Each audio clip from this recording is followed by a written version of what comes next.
Коледния фестивал дава възможност хората да се включат и в няколко благотворителни каузи. Да оставим следа е една от тях. Инициатор е Милева Владкова, която е практикуващ магистър-логопед. Това, което искам да направя, е да помогна на децата чрез техните творби да докоснат повече сърца и повече очи да видят това, което те правят, защото смятам, че е нещо много вълшебно и съкровено и съдържа изключително голямо богатство и съдържание, тъй като всяка една творба, всеки един артикул, всяко едно изделие, което те изработват, коства на тях и най-вече на кой арт-терапевтите, които винаги са гръб за тях самите, да постигнат този резултат и да направят една красива творба. Без значение дали под форма на картичка, коледна звезда, картина или нещо друго. Всички средства, събрани от продажбата на предоставените артикули, ще бъдат безвъзмездно дарени в подкрепа на децата творци, които са с увреждания или лишени от родителски грижи. Предай нататък е също сред инициативите, в които всеки, който носи доброта, може да се включи. Да дадем старите си дрехи и тези, които не ползваме, неща от къщата си, вещи, аксесуари, играчки, които да разпределим по социалните центрове и да ги дадем към нуждаещите се, да завъртим кръга. Това, от което не се нуждаем, да го дадем на нуждаещите се и така да помагаме един на друг. Гостилницата заема централно място на коледния фестивал. Капучино, ароматно кафе, коледни хлебчета и круасани може да опитате. Предлагаме доста голям асортимент на различни топли напитки и стараем се да предложим това, което не могат да предложат други. Тоест, горещи шоколади с различни вкусове, различни такива добавки, спайси, горещ шоколад и подобни неща. Както и любимите за всички по това време на годината скара, бира, малиново и греено вино. Тази година беше страхотна и за малините, и за виното.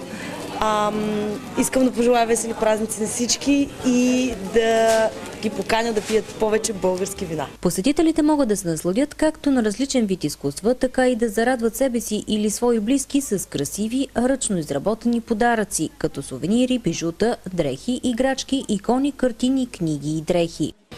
И много често, когато дойде човек и иска да се избере нещо, първото, което си хване и го вземе, това е камъкът, от който има нужда в този момент според състоянието си. Ако кажем няма в момента кураж, примерно много често си хващат оникса, защото оникса дава кураж и опора в силни моменти. И това е.